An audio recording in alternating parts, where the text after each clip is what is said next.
역대하 28장 1에서 27절 말씀입니다. 28장. 아하스가 왕위에 오를 때에 나이가 20세라. 예루살렘에서 16년 동안 다스렸으나 그의 조상 다윗과 같이 아니하여 여호와 보시기에 정직하게 행하지 아니하고 이스라엘 왕들의 길로 행하여 바알들의 우상을 부어 만들고 또 흰놈의 아들 골짜기에서 분향하고 여호와께서 이스라엘 자손 앞에서 쫓아내신 이방 사람들의 가증한 일을 본받아 그의 자녀들을 불사르고 또 산당과 작은 산 위와 모든 푸른 나무 아래에서 제사를 드리며 분향하니라. 사랑하는 형제 여러분, 1월 5일 목요일 저녁 묵상에 오신 것을 환영합니다. 요담은 아버지 우시아의 초기 선정을 본받되 성전에서 제사장의 직무에 도전했던 교만은 본받지 않는 조심성을 보였는데요. 백성들의 타락상을 방치하는 허점을 남겼습니다.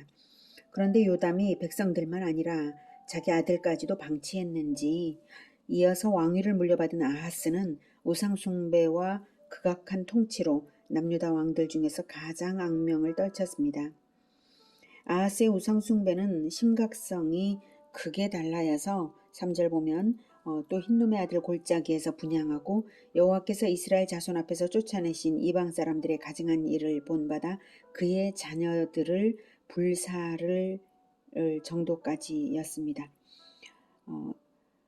인신제사를 몰렉 우상에게 인신제사를 한 것이죠. 흰놈의 아들 골짜기는 예루살렘 남쪽의 계곡입니다. 이 골짜기에 도벳이라고 하는 산당이 있었는데요. 이스라엘 사람들은 이곳 도벳에서 자식을 불로 태워 몰렉 우상에게 희생제사를 드린 적이 있습니다. 골짜기를 한번 보면 여기가 이스라엘인데요. 예루살렘입니다. 여기가 이제 모리아산 성전산이었고요. 이렇게 이제 있는데 이 아래쪽에 흰놈의 골짜기가 여기 있습니다. 예루살렘 올드시티. 네. 이 흰놈의 아들 골짜기에서 아하스 시대에는 왕이 공공연하게 이런 희생 제사를 거행했던 것입니다. 때문에 이곳은 예레미야가 말을 하기를 살육의 골짜기라고 말을 했던 것입니다. 예레미야 7장 29에서 33절을 보면 제가 읽어드릴게요. 너희 머리털을 베어버리고 벗은 산 위에서 통곡할지어다. 여호와께서 그 노하신 바 이 세대를 끊어버리셨습니다. 여호와께서 말씀하시되 유다 자손이 나의 눈앞에 악을 행하여 내 이름으로 일컬음을 받는 집에 그들의 가증한 것을 두어 집을 더럽혔으며 흰놈의 아들 골짜기에 도벳 사당을 건축하고 그들의 자녀들을 불에 살랐나니 내가 명령하지 아니하였고 내 마음에 생각하지도 아니하니라. 그러므로 여호와께서 말씀하시니라. 날이 이르면 이곳을 도벳이라 하거나 흰놈의 아들 골짜기라 말하지 아니하고 죽음의 골짜기라 말하리니 이는 도벳에 자리가 없을 만큼 매장했기 때문이니라. 이 백성의 시체가 공중의 새와 땅의 짐승의 밥이 될 것이나 그것을 쫓을 자가 없을 것이라. 네, 이 정도였습니다. 이러니 심판이 없을 수가 없지요. 한편 신약 시대에는 흰놈의 아들 골짜기라는 말에서 지옥이라는 것을 의미하는 게헨나가 유래되었습니다. 흰놈에서 게헨나 이렇게 된 것입니다. 5절. 그러므로 그의 하나님 여호와께서 그를 아람 왕의 손에 넘기심에 그들이 쳐서 심히 많은 무리를 사로잡아 다메섹으로 갔으며 또 이스라엘 왕의 손에 넘기심에 그가 쳐서 크게 사륙하였으니. 네, 아람과 북이스라엘이 각각 유다를 침략한 듯 표현했으나 열왕기에 따르면 두 나라가 동맹을 맺고 유다를 동시에 침략했습니다. 두 나라는 각기 자국의 이익을 위해서 침략을 했겠지만 하나님의 심판의 도구로 사용된 것이죠. 6절. 이는 그의 조상들의 하나님 여호와를 버렸습니다. 르말야의 아들 베가가 유다에서 하루 동안에 용사 12만 명을 죽였으며. 르말야의 아들 베가는 북이스라엘 제18대 왕을 말하고요. 이렇게 처참한 심판을 당하는 것은 이미 다윗 때에 말씀하신 바와 같습니다. 하나님께서는 다윗 언약을 주실 때에 나는 그에게 아버지가 되고 그는 내게 아들이 되리니 그가 만일 죄를 범하면 내가 사람의 매와 인생의 채찍으로 징계하려니와 내가 내 앞에서 물러나게 한 사울에게서 내 은총을 빼앗은 것처럼 그에게서 빼앗지는 아니하리라. 내 집과 내 나라가 내 앞에서 영원히 보존되고 내 왕위가 영원히 견고하리라 하셨다라. 이렇게 약속을 하셨기 때문에 그 왕권은 빼앗기지 않지만 징계를 합당한 징계를 주시는 것입니다. 이렇게 심판을 하시면서도 왕권을 잃게 하지는 않으셨다는 것입니다. 7절. 에브라임의 용사 시그리는 왕의 아들 마아세야와 국내 대신 아스리감과 총리 대신 엘가나를 죽였더라. 에브라임은 북이스라엘의 대표 지파입니다. 그래서 에브라임의 용사란 북이스라엘의 장군임을 말하는 것입니다. 그가 왕의 아들 국내 대신 총리 대신을 죽였다는 것은 아하스 왕이 큰 위기에 몰렸다는 뜻이죠. 하지만 은혜가 많으신 하나님께서는 징계의 와중에도 백성에 대해서 자비를 베푸셨습니다. 8절. 이스라엘 자손이 그들의 형제 중에서 그들의 아내와 자녀를 합하여 20만 명을 사로잡고 그들의 재물을 많이 노략하여 사마리아로 가져가니 그곳에 여호와의 선지자가 있는데 이름은 오데시라.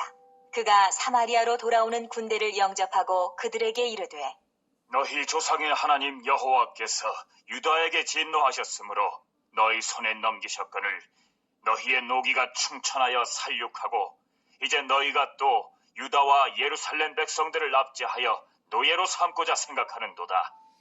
그러나 너희는 너희의 하나님 여호와께 범죄함이 없느냐?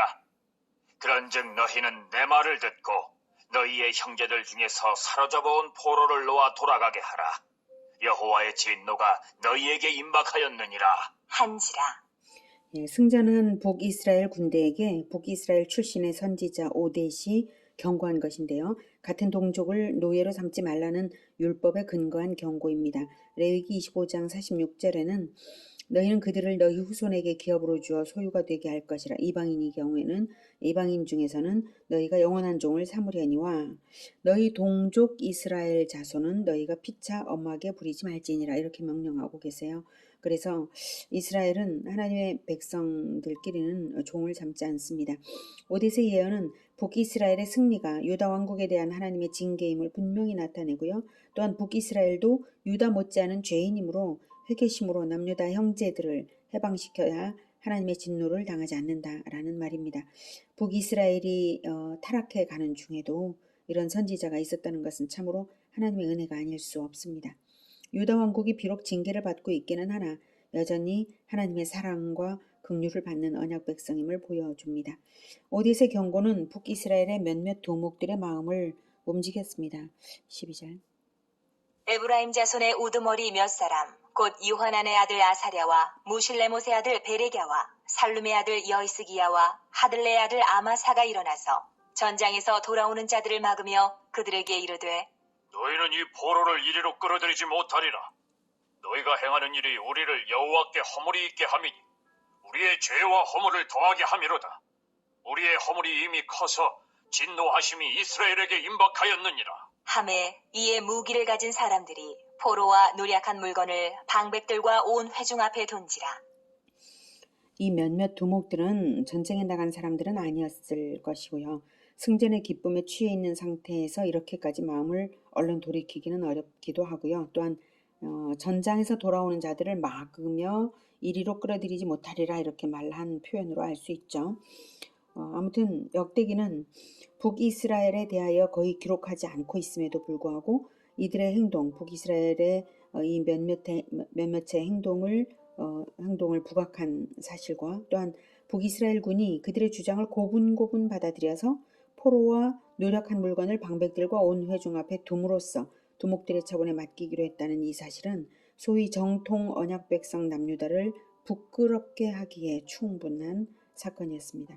이뿐만이 아니었습니다. 15절. 이 위에 이름이 기록된 자들이 일어나서 포로를 막고 노략하여 온 것 중에서 옷을 가져다가 벗은 자들에게 입히며 신을 신기며 먹이고 마시게 하며 기름을 바르고 그 약한 자들은 모두 나귀에 태워 데리고 종려나무 성 여리고에 이르러 그의 형제에게 돌려준 후에 사마리아로 돌아갔더라. 그야말로 감동의 장면이죠. 성령의 역사라고 말하지 않을 수가 없습니다. 하나님의 언약 백성 몇몇이 용감한 행동과 백성들의 마음 깊은 곳에 희미하게라도 남아 있었던 신앙이 되살아나서 이런 놀라운 사건이 있었습니다. 참으로 생명의 씨앗이 남아 있는 곳에서는 되살아남의 역사가 있는 것입니다. 15절에 이 위에 이름이 기록된 자들이 일어나서 라고 표현했는데요. 먼저 주장을 한 우두머리 몇 사람 외에 다른 사람들도 함께 선행의 대열에 끼었다는 것인데요. 이름이 기록된 자들이라고 표현하는 것은 선행으로서 생명이 있음을 나타내었으므로 생명책에 이름이 기록된 자들이라는 의미로 봅니다. 북이스라엘에서 하나님의 백성이라는 이유로 이만한 미덕을 발휘했으면 남유다 왕이 감동하고 회개를 하고 하나님의 도우시는 손길을 발견하고 크게 감사하며 하나님만 의지하기로 했어야 하건만 아하스는 결코 회개를 모르는 사람이었고요. 하나님의 섭리도 보지 못하는 소경이었습니다. 16절. 그때에 아하스 왕이 아스루 왕에게 사람을 보내어 도와주기를 구하였으니 이는 에돔 사람들이 다시 와서 유다를 치고 그의 백성을 사로잡았음이며 블레셋 사람들도 유다의 평지와 남방 성읍들을 침노하여 베세메스와 아얄론과 그데롯과 소고 및 그 주변 마을들과 딥나 및 그 주변 마을들과 김소 및 그 주변 마을들을 점령하고 거기에 살았으니 이는 이스라엘 왕 아하스가 유다에서 망령되이 행하여 여호와께 크게 범죄하였으므로 여호와께서 유다를 낮추심이라. 아스루 왕 디글랏 빌레셀이 그에게 이르렀으나 돕지 아니하고 도리어 그를 공격하였더라. 아하스가 여호와의 전과 왕궁과 방백들의 집에서 재물을 가져다가 아스루 왕에게 주었으나 그에게 유익이 없었더라. 네, 이렇게 회개할 줄 몰랐으므로 에돔과 블레셋의 공격을 당하는 징계를 당하고 하나님을 의지하지 않으므로 강대국 아수르를 의지하려 한 것이 오히려 더욱 곤경에 처하게 되었습니다. 한편 그 열왕기에는 아하스가 디글랏 빌레셀에게 도움을 요청한 것이 북이스라엘과 아람 연합군이 유다를 침입한 직후인 것처럼 묘사된 반면에 본문은 이스라엘 아람 연합군이 물러간 다음 에돔과 블레셋의 침략 때인 것처럼 보입니다.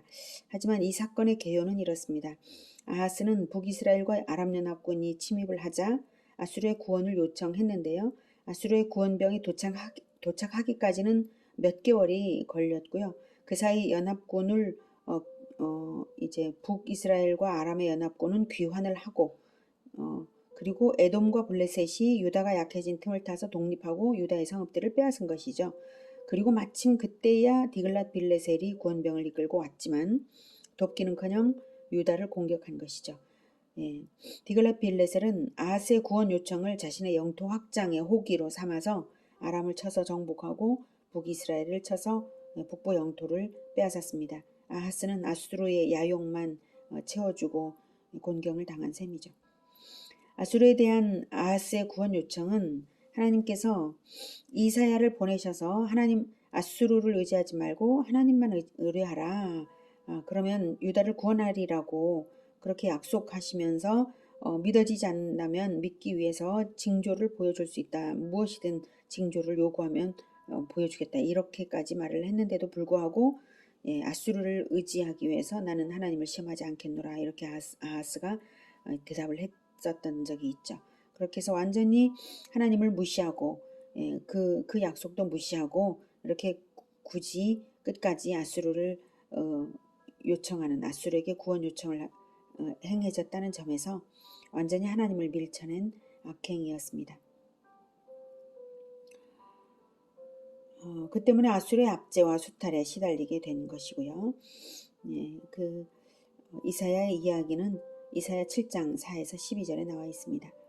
여기서는 생략하겠습니다. 22절. 이 아하스 왕이 곤고할 때에 더욱 여호와께 범죄하여 자기를 친 다메섹 신들에게 제사하여 이르되 아람 왕들의 신들이 그들을 도왔으니 나도 그 신에게 제사하여 나를 돕게 하리라. 하였으나 그 신이 아하스와 온 이스라엘을 망하게 하였더라. 다메섹 신들은 아수르의 신을 말합니다. 열왕기에 따르면 아하스는 당시 다메섹을 점령하고 있던 디글랏 빌레셀을 만나기 위해 다메섹으로 갔습니다. 거기서 디글랏 빌레셀이 숭배하던 우상의 제단을 보고 디글랏 빌레셀의 환심을 사기 위해 예루살렘에서 그와 동일한 제단을 만들어 놓고 숭배했습니다. 아수르는 전쟁에도 그 제단을 이동식 제단으로 가지고 다니면서 우상을 숭배했거든요. 그 제단의 모형을 그대로 그려다가 동일한 제단을 만들어 놓고 숭배했던 것입니다. 이 우상 숭배 행위가 오히려 아하스와 온 이스라엘을 망하게 한 것입니다. 24절. 아하스가 하나님의 전의 기구들을 모아 하나님의 전의 기구들을 부수고 또 여호와의 전 문들을 닫고 예루살렘 구성마다 제단을 쌓고 유다 각 성읍에 산당을 세워 다른 신에게 분향하여 그의 조상들의 하나님 여호와를 진노하게 하였더라. 아하스의 남은 시종 사적과 모든 행위는 유다와 이스라엘 열왕기에 기록되니라. 아하스가 그의 조상들과 함께 누움에 이스라엘 왕들의 묘실에 들이지 아니하고 예루살렘 성에 장사하였더라. 그의 아들 히스기야가 대신하여 왕이 되니라. 아하스는 하나님의 성전에서 제사를 드리지 못하게 만들고 우상 숭배를 하고 결코 회개하지 못하여서 왕들의 묘실에 드리지 못했습니다. 하나님의 저주를 받았기 때문입니다. 그토록 악한 아하스였지만 하나님은 자기를 의지하기만 하면 구원하여 주시려고 준비하고 계셨습니다. 북이스라엘의 그 사건이 그 증거이기도 하고요. 또 이사야가 말한 것도 동일한 증거입니다. 그러나 아하스는 완전한 소경이었고 결국 스스로 고통의 길로 들어가고 말았습니다.